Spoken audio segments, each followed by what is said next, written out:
The Lord of the Dynamos by H.G. Wells. Narrated by Rayner Borton. The chief attendant of the 3 dynamos that buzzed and rattled at Camberwell and kept the electric railway going came out of Yorkshire, and his name was James Holroyd.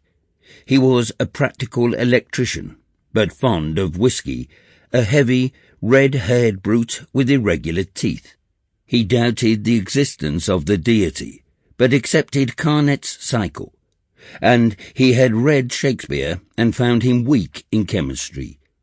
His helper came out of the mysterious East, and his name was Azuma-zi, but Holroyd called him Pooh-Bah.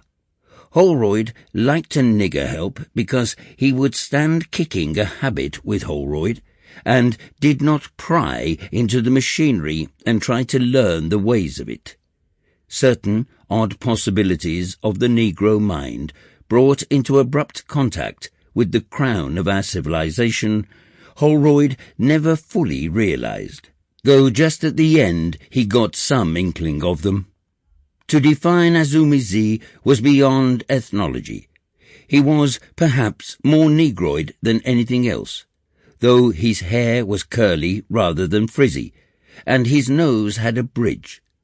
Moreover, his skin was brown rather than black, and the whites of his eyes were yellow. His broad cheekbones and narrow chin gave his face something of the vipering V. His head, too, was broad behind, and low and narrow at the forehead, as if his brain had been twisted round in the reverse way to a European's. He was short of stature and still shorter of English. In conversation he made numerous odd noises of no known marketable value, and his infrequent words were carved and wrought into heraldic grotesqueness.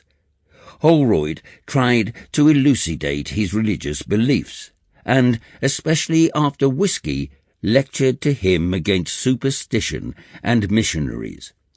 Azuma-zi, however, shirked the discussion of his gods, even though he was kicked for it. Azuma-zi had come clad in white but insufficient raiment, out of the stoke-hole of the Lord Clive from the Straits settlements and beyond into London.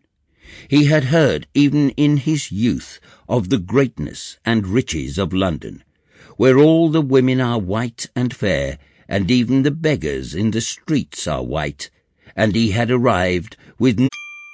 Sample complete. Ready to continue?